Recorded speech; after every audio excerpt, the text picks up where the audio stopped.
হাসিনার পিতা শেখ মুজিবুর রহমানের নেতৃত্বে সেদিন আওয়ামী লীগ একইভাবে সমস্ত প্রতিপক্ষকে ধ্বংস করে দিয়ে, সমস্ত রাজনীতিকে ধ্বংস করে দিয়ে, রাজনৈতিক দলগুলোকে নিষিদ্ধ করে দিয়ে একদলীয় শাসন প্রতিষ্ঠা করেছে।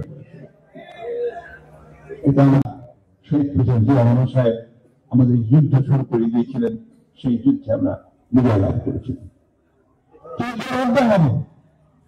অল্প কিছুদিন যেতে না যেতেই আমাদের সেই বিজয়ের যে আনন্দ না হয়ে গেল, আমাদের যে স্বপ্ন সেই স্বপ্ন দুঃশ্বাস হয়ে গেল।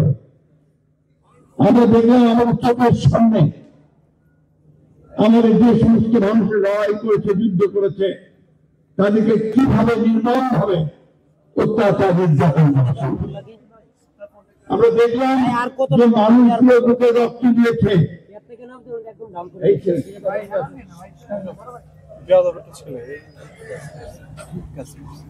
এই বিষয়গুলো আমরা চোখের সামনে দেখেছি।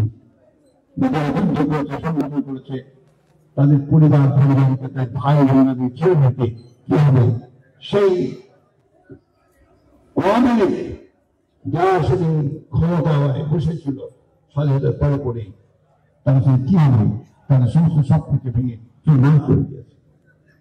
আমরা আমাদের চোখের সামনে দেখেছি যে সাধারণ মানুষ সেই না খেতে পেয়ে রাস্তায় মেয়েরা মায়েরা তারা এক মুঠো ভাতের জন্য বয়ে বেরিয়েছে, ভাতের ফ্যানের জন্য বয়ে বেরিয়েছে। আমরা চোখের সামনে দেখেছি আমাদের বাসন্তী তার লজ্জা নিবারণ করবার জন্য একটুকু কাপড় খুঁজে পায়নি, মাছ ধরার জাল দিয়ে সেটা লজ্জা নিবারণ করেছে। আজকে অনেকেই সেই কথা ভুলে গেছে, আর যাদের আওয়ামী লীগ ছিল তার থেকে ভুলে লড়াই করতে চায় নাই, কিন্তু আমরা সেই কথা বলি। কারণ ওই যে 1971 সালের স্বাধীনতা যুদ্ধের বিজয়ের দিনে আমাদের সেই সমস্ত গুলো শ্রেণী থেকে টুকরো টুকরো হয়ে যাওয়া শুরু হয়েছে। তারই ফলশ্রুতি হিসাবে আমরা দেখেছি যে আজকে যে পরাজিত ফ্যাসিস্ট, তাদের এই পূর্বসূরি ফ্যাসিস্ট হাসিনার পিতা শেখ মুজিবুর রহমানের নেতৃত্বে সেদিন আওয়ামী লীগ একইভাবে সমস্ত প্রতিপক্ষকে ধ্বংস করে দিয়ে, সমস্ত রাজনীতিকে ধ্বংস করে দিয়ে, রাজনৈতিক দলগুলোকে নিষিদ্ধ করে দিয়ে একদলীয় শাসন প্রতিষ্ঠা করেছে। এটা আমাদের বারবার বলা দরকার, বারবার বলা দরকার। আওয়ামী লীগকে আমাদের কি রাখতে হবে? আওয়ামী লীগ সেই আওয়ামী লীগ যে স্বাধীনতার পরপরই আমাদের গণতন্ত্রের স্বপ্নকে ধ্বংস করেছিল। এটা বারবার মনে রাখতে হবে। বন্ধুগণ, সেদিন চাষের কথাগুলো মনে হলে আজকে বিজয়ের যে আনন্দ, সে আনন্দ সত্যি রাগ হয়ে আছে। আমরা দেখেছি সেদিন সমিতি সেনের স্ত্রী, তার পুত্রবধূ এবং তাদের পড়োশী হানিফা বেগমকে তুলে নিয়ে গিয়ে তৎকালীন রক্ষী বাহিনী কিভাবে তারা 21 দিন নির্যাতন করে তারা সেই পাঠিয়ে দিয়েছে। আমরা দেখেছি প্রায় 30,000 তরুণ কিশোরকে তারা হত্যা করেছিল রাজনৈতিক প্রতিপক্ষ হওয়ার কারণে।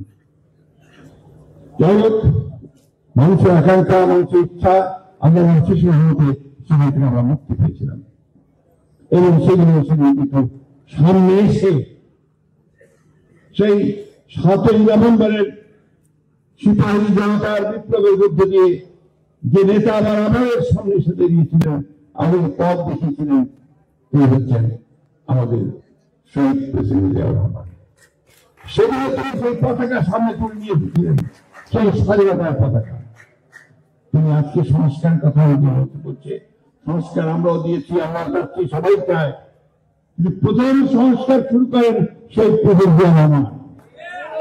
তিনি বহুদলীয় গণতন্ত্র প্রবর্তন করেন একদলীয় শাসন ব্যবস্থা থেকে। তিনি সেদিন একটা বদ্ধ অর্থনীতিকে, যে অর্থনীতি বন্ধ হয়ে গিয়েছিল ভ্রান্ত সমাজতান্ত্রিক ধারণা থেকে, তিনি সেটাকে মুক্ত বাজার অর্থনীতি নিয়ে আসেন, মুক্ত অর্থনীতিতে নিয়ে আসেন। আজকের যে বাংলাদেশ, যে বাংলাদেশে আমরা দেখছি আগের চাইতে উন্নত বাংলাদেশ, যে বাংলাদেশে আমরা দেখছি যে আমাদের মহিলা মায়েরা তারা কাজ করছেন কারখানাতে, আমাদের রপ্তানি হচ্ছে, আমাদের ভাইয়েরা তারা বিদেশে যাচ্ছে কাজ করার জন্য।